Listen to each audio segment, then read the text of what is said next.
বিসমিল্লাহির রহমানির রহিম। সম্মানিত নিবন্ধনধারী হবু শিক্ষক স্যারদের শুরুতেই সালাম, আদাব ও শুভেচ্ছা।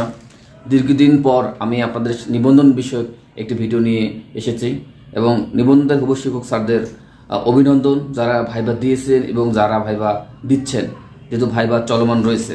আর স্যারদের প্রতি আবার একটু অনুরোধ, স্যার আপনারা আমার এই ভিডিও কন্টেন্টটি অবশ্যই লাইক, কমেন্ট এবং আমার এই চ্যানেলটিকে অবশ্যই সাবস্ক্রাইব করবেন, কারণ আমি নিবন্ধন রিলেটেড অনেক ভিডিও আপলোড করেছি এবং আপনারা হাজার হাজার ভিউ হয়েছে আমার এই ভিডিও কন্টেন্টগুলোতে, কিন্তু আপনারা অনেকে সাবস্ক্রাইব করেননি। তাদের প্রতি অনুরোধ, দয়া করে আপনারা আমার এই চ্যানেলটিকে সাবস্ক্রাইব করবেন। 18তম ভাইবা যারা দিচ্ছেন তারা আসলে অনেক সৌভাগ্যবান, কারণ বিভিন্ন দিক দিয়ে তারা সৌভাগ্যবান। আপনার একটা বিষয়ে খুব চিন্তিত ছিলেন যে আপনাকে আপনার বিষয়ের 2 গুণ বা 3 গুণ পরীক্ষায় রিটেনের পাশ করিয়েছেন এবং ভাইবার জন্য ডেকেছেন। এটা নিয়ে আপনাদের টেনশন করার কোনো কিছুই নেই, কারণ আপনারা জানেন আমাদের 19তম সার্কুলার ডিসেম্বরে হওয়ার কথা ছিল, কিন্তু আমাদের 19তম সার্কুলার কবে হবে এই বিষয়টি এখন কিন্তু কেউ বলতে পারবেন না।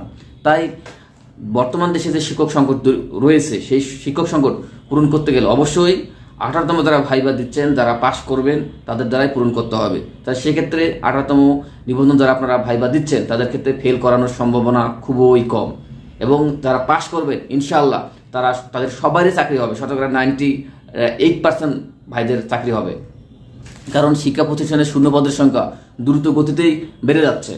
যেহেতু শিক্ষা প্রতিষ্ঠানের শূন্য পদের সংখ্যা দ্রুত গতিতে বেড়ে যাচ্ছে, আবার 19তম সার্কুলার কবে হবে একটা অনিশ্চয়তার মধ্যে পড়ে যাচ্ছে, তাহলে সেক্ষেত্রে আপনাদের ছাড়া পূরণ করার কোনো বিকল্প নাই।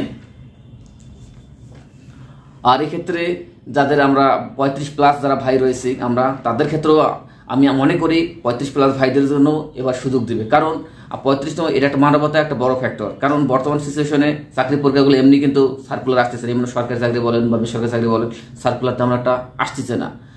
এবং যারা 35তম ভাইবা দিচ্ছেন তাদের অনেকের বয়স কিন্তু 35+ হয়ে যাচ্ছে। এটা তো তাদের দোষ না, বর্তমান সিচুয়েশনে তৈরি।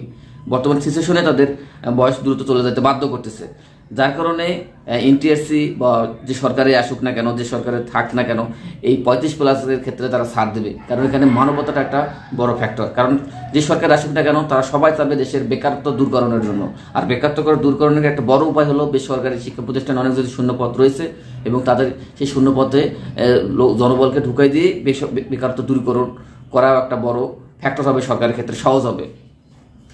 কারণ আপনারা জানেন বর্তমানেও আপনার 1 লাখ প্লাস শূন্যপদ রয়েছে এবং সামনে আরও হয়তো দেখা গেল যে শূন্যপদের সংখ্যা 2 লাখ প্রায় কাছাকাছি হয়ে যাবে।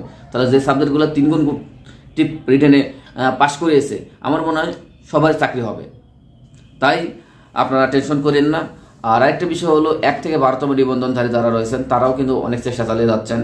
তাদেরও বা যারা অন্য নিবন্ধনের যাদের জব হয়নি, তারাও কিন্তু মন্ত্রণালয়ে এবং এনটিআরসি কার্যালয়ে এবং অধিদপ্তরে দৌড়াদৌড়ি করতেছেন। আমার মনে হয় সরকার তাদের ক্ষেত্রে কোনো একটা ছাড় দিতেই পারে, কারণ এই মানবতা, একই কারণ মানবতা। কারণ বর্তমানে অনেক নিয়োগ কার্যক্রম বন্ধ রয়েছে, যার কারণে যারা নিবন্ধনধারী আছে তারা অন্য চাকরি তো যেতে পারতেছে না, তাদের একমাত্র ভরসা শুধু নিবন্ধনে। এই বিষয়গুলো বিবেচনা করে সরকার কিন্তু তাদেরকেও একটা সুযোগ দিতে পারে। আশা করি আমার ভিডিও কন্টেন্ট থেকে যদি আপনারা একটু উপকৃত হয়ে থাকেন, আমার এই চ্যানেলটিকে আপনারা লাইক, কমেন্ট, শেয়ার ও সাবস্ক্রাইব করবেন। সবাই সুস্থ থাকবেন, ভালো থাকবেন। আসসালামু আলাইকুম।